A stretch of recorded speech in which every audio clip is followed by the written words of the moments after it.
ఆ ప్రాంతానికి వెళ్ళాడు. ఒక ఐగుప్తు దేశం, ఆ ప్రాంతానికి వెళ్ళినప్పుడు అక్కడ రాజు, అబీమెలెకు రాజు శారాను చూసి సంతోషపడ్డాడు. శారా వయసు ఎంత తెలుసు అప్పుడు? 65. ఎన్ని?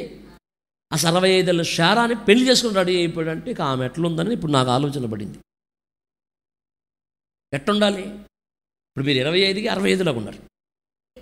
అవునా కదా? అవునా కదా? 25కే 65.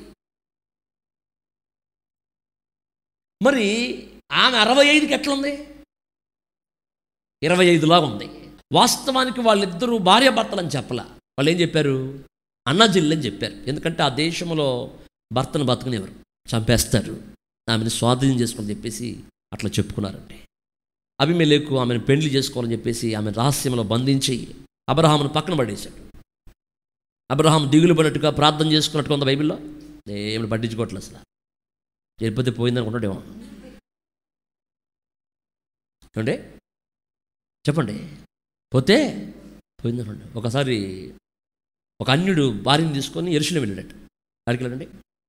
యెరూషలేం వెళ్తే యెరూషలేం వెళ్ళాక ఆయన భార్య అక్కడ చనిపోయిందంట. చనిపోతే ఆ ప్రభుత్వం అంట మీ మిస్సెస్ని మా దేశంలో సమాధి చేసుకోవడానికి మేము పర్మిషన్ ఇస్తాం అన్నాడట. అలా ఒప్పుకున్నట్టు వాస్తవం ఇజ్రాయెల్ దేశంలో, కానీ ఒప్పుకున్నట్టు వాడు.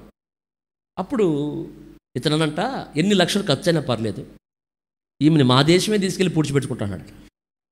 లేదయ్యా, ఇజ్రాయెల్ దేశం పవిత్ర దేశం, పాతి పెట్టుకో, మా పితరులతో పాటు ఉంటుంది అని అంటే నో నో నో నో, ఎన్ని లక్షలైనా నా భారతదేశానికి తీసుకెళ్ళి నా భార్యని పాతి పెట్టుకుంటా అంటే అప్పుడు వీళ్ళు అడిగారంట, నీ భార్య అంటే నీకు అంత ప్రేమ? అంత ప్రేమ అంటారంట. లేదయ్యా, యేసు ప్రభుని ఒక ఆయన ఇక్కడ చనిపోయి 3వ దినం మంది లేచాడంట. ఒకళ్ళు ఇక్కడ పాతి పెడితే ఇది లేచిందనుకో, నాకు మళ్ళీ కష్టాలు స్టార్ట్ అవుతాయి. అందుకని మా దేశంలో పాతి పెడితే లేగదు. ఒక అబ్రహాం అట్లా అనుకున్నాడేమో. వద్దవానే అయితే మీకు కావాలని చెప్తున్నాను జోక్గా, కానీ వాస్తవానికి అబ్రహాము చాలా ఫెయిత్ఫుల్ కలిగిన వ్యక్తి, నమ్మకం ఏమవ్వదో. అయితే ఆ రాత్రి దేవుడు అబీమెలెకుతో మాట్లాడాడు. ఆమె ఒకని భార్య, ఆమెను ముట్టొద్దు అని చెప్పి ఆమెకి తరపున అబ్రహాముకి చాలా ఆస్తిని, మరి వస్తువుల్ని, సామాగ్రిని, మనుషుల్ని ఇచ్చి పంపించాడు. దేవుని స్తోత్రం చెప్పిన అబ్రహాం వెళ్ళేటప్పుడు ఎలా వెళ్ళాడు? ఒట్టి చేతులతో వెళ్ళాడు. వచ్చేటప్పుడు నా దేవుడు కూడా నిన్ను ఒట్టి చేతులతో ఉన్న నిన్ను ఒక్క రాత్రిలో ఆయన బ్లెస్ చేయగలడు, చేస్తాడు. ఆ చేసే శక్తి ఆయనకు ఉంది. అయితే నువ్వు చేయాల్సిన పని అంటే ప్రభు మాటకి విధేయురాలువై విధేయుడివై నడుచుకున్నప్పుడు దేవుడు నీ ఆర్థిక వ్యవస్థను బాగు చేస్తాడు. శ్రీమంతుడైన దేవుడు. కొంతకాలం విధేయత, కొంతకాలం అవిధేయత, కొన్నిసార్లు మాటలు, కొన్నిసార్లు అట్లా ఉండొద్దు. సంపూర్ణంగా దేవుని మాటకు లోబడి అబ్రహాము పిలువబడిన పిలుపుకి లోబడి ఆయన చూపించు దేశానికి బయలుదేరి వెళ్ళాడు. ఈరోజు కూడా నువ్వు విధేయత చూపగలిగితే దేవుని మాటకి, పరిస్థితులను పక్కన పెట్టి, మనుషుల మాటలను పక్కన పెట్టి, మరి ఉన్నటువంటి అననుకూల పరిస్థితులను పక్కన పడేసి నీవు విశ్వసించి దేవుని మాటకు లోబడితే నాకెవరు విడిచిపెట్టినా నా దేవుడు నన్ను దీవించగలడన్న ఒక విధేయతతో కనుక నువ్వు ముందుకు అడుగు వేయగలిగితే ఆయన ఖచ్చితంగా శ్రీమంతుడైన దేవుడు నిన్ను ఆశీర్వదించగలడు. ఆయన హల్లెలూయా. మన దేవుడు ఎవరో తెలుసా? ఆశీర్వదించే దేవుడు ఆయన, దీవించే దేవుడు ఆయన. అంటే శ్రీమంతుడండి.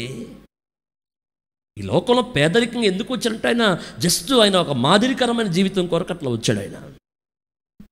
ఆయన ధనవంతుడిగా వస్తే ఆయన ప్రజలకి ఇది ఎలా రీచ్ అవ్వగలడు? అవ్వలేడు కదా.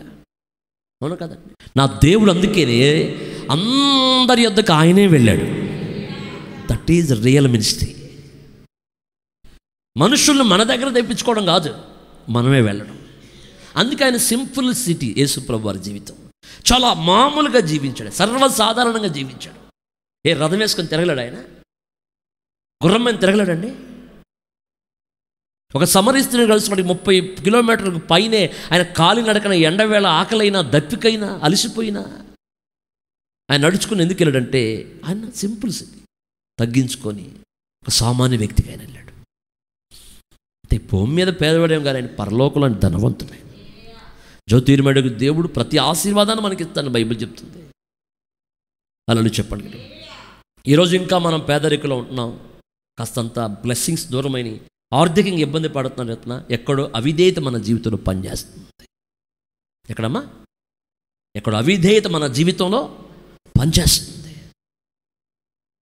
ఎక్కడో మనలో ఒక లోబడిన తత్వం పనిచేస్తుంది. అందుకే బైబిల్ చెప్తుంది మన దేవుడు ఎవరంటే ఈ పూట ఎవరమ్మా? శ్రీమంతుడు.